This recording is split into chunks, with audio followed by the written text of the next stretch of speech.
Bonjour à toi, cher spectateur. Abordons une nouvelle et énième comédie française, potache et beauf, comme c'est rarement permis, Entre amis d'Olivier Barou.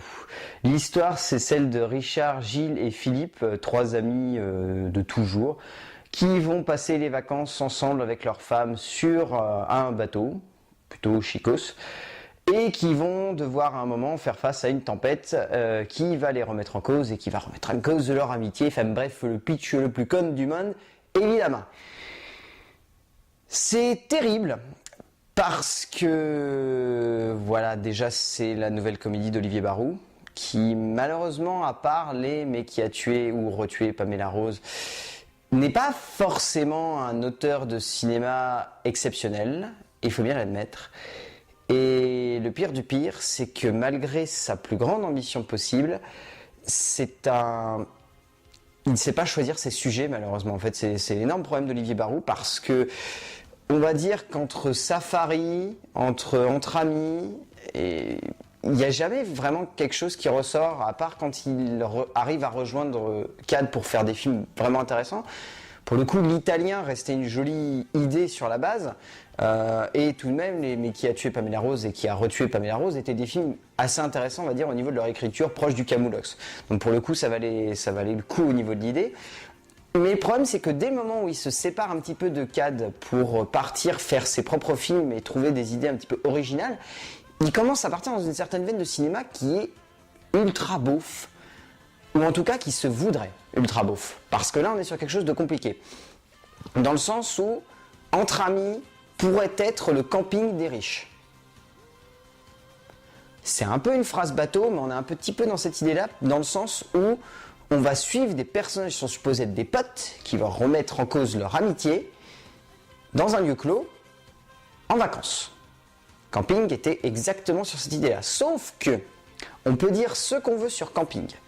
Mais Camping avait au moins l'idée plutôt intéressante de mettre des personnes de classe moyenne. Et que le personnage antipathique est une personne riche, et donc qu'au fur et à mesure, il va se convertir.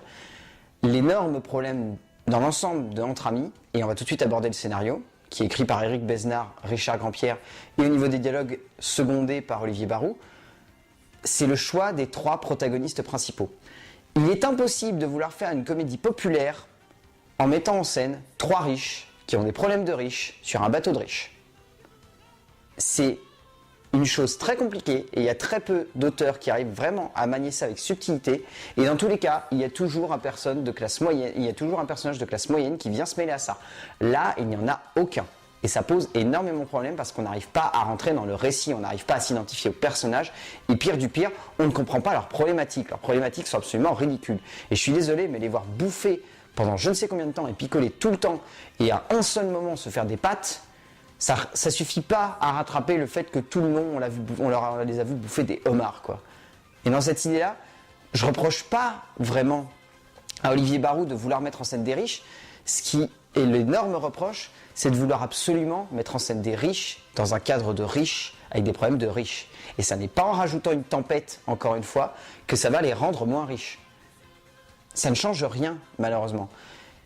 Le point qui pourrait être le plus intéressant, on va dire, dans l'écriture, ça aurait été l'idée que, malgré le fait qu'on se connaît depuis je ne sais combien de temps, voilà, si les amis généralement profitent les uns d'entre eux parce que l'un a une maison, parce qu'il est très riche, ou parce que voilà, il est pété de thunes, et donc il l'envie. Mais même ça, c'est pas assez bien amené pour être élégant ou être subtil. Enfin, c'est vraiment amené de la manière la plus cliché qui soit, dans le sens où c'est uniquement amené dans la direction où ça va permettre de rendre les personnages plus humains. Sauf que ça arrive beaucoup trop tard. Cette idée-là, en fait, elle arrive au bout d'1h10 de film. Et c'est beaucoup trop tard, puisqu'il reste à peine 20 minutes de long métrage. Donc résultat, on ne sait pas vraiment sur quoi se caler au niveau de l'identification caractérielle. Et voilà, on se perd dans des idées assez faciles et on ne comprend pas où veut nous emmener Olivier Barou. Et la mise en scène, elle n'a pas grand-chose de compliqué, on va dire, ou même d'analytique à regarder, parce que c'est une mise en scène de comédie assez facile, qui a des plans assez simples, qui ne recherche pas une énorme composition du cadre. Par contre, qui a un énorme défaut, et on ne sait pas vraiment d'où il sort, c'est le fond vert. Parce que, évidemment, on ne va pas les faire tourner dans une vraie tempête, donc il faut utiliser un fond vert. Le problème, c'est que ce fond vert n'a pas le même éclairage que le pont du bateau. Et c'est assez étrange, parce que résultat, tout au long du film, on se demande, et on voit malheureusement, qu'il y a une incrustation, et on se demande comment ça se fait qu'il y a une différence de couleur et d'éclairage de ce point de vue-là. Et c'est un petit peu compliqué parce que résultat, ça n'aide pas au niveau de l'immersion. On se sent tout de suite en décalage par rapport à ça, et on n'arrive pas à saisir le réel intérêt que ça peut avoir auprès du spectateur. Et c'est un énorme point négatif. Mais après, il n'y a pas vraiment grand chose à reprocher au niveau de la mise en scène, parce qu'Olivier Barou fait son taf, il arrive quand même à mettre en scène son film, à le rendre dynamique, et ça reste plutôt, pas bien, mais plutôt rythmé. Donc résultat, ça renforce un petit peu cette idée-là. L'autre problème qui vient se glisser dans le film, c'est le casting. Pas forcément dans le sens où il est mauvais sur le papier, mais dans le sens où les acteurs sont moyens malheureusement. Ils font un petit peu les personnages qu'on leur a collés à la peau depuis je ne sais combien d'années. À prendre par exemple Gérard Jugnot, qui reprend typiquement le même genre de personnage que dans Les Bronzés. C'est terrible, mais il a exactement le même personnage. Et on ne comprend pas pourquoi. François Berléand évidemment fait le ronchon de service, parce que François Berléand, c'est bien connu, ne sait faire que le ronchon de service. C'est ultra cliché. Le seul qui arrive à peu près à s'en sortir, c'est Daniel Auteuil, mais encore, il est assez amené de manière caricaturale dans l'idée où il va encore jouer le mec qui pète une énorme durite.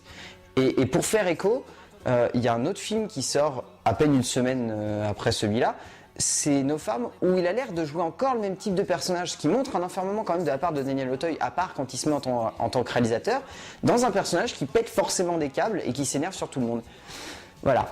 Le personnage de Zabou Brickman est insupportable. Il est très très mal écrit, mais elle, en tant que telle, elle arrive vraiment très très bien à le jouer. Et de ce point de vue-là, c'est assez impressionnant parce qu'avoir un personnage qui est très mal écrit, mais le rendre tellement antipathique que ça fait encore plus ressortir ça, c'est vraiment être une très bonne actrice. Et de ce point de vue-là, c'est très bien. Mais Annie Douté est très en retrait, donc on peut pas vraiment la juger, mais voilà, ça passe. Mention spéciale pour la fin du film, qui n'a aucune logique. Je vous laisse la voir si jamais vous allez voir le film, mais qui n'a aucune logique parce que juste avant, il y a une autre scène qui nous fait imaginer pourquoi est-ce qu'ils ont voulu se démerder tout seuls. Voilà, c'est tout. Donc voilà, dans l'ensemble, Entre amis, vous l'aurez compris, c'est loin d'être un grand film, c'est même un très mauvais film malheureusement, qui n'arrive pas du tout à conquérir le public qu'il voudrait conquérir parce que ça a des problématiques qui ne le touchent pas, qui reste tout de même plutôt intéressant au niveau de la mise en scène et moyennement joué, mais qui a tellement de défauts au niveau de son écriture, et c'est surtout ça en fait qui ressort, que résultat on n'arrive pas du tout à rentrer dans le film et à le trouver bien. Donc ouais, Entre amis d'Olivier Barou, c'est pas le film à aller voir en salle, hein. Vous pouvez largement vous en passer, il y a des comédies qui sont bien meilleures, et il y a même des comédies françaises qui sont bien meilleures en ce moment en salle.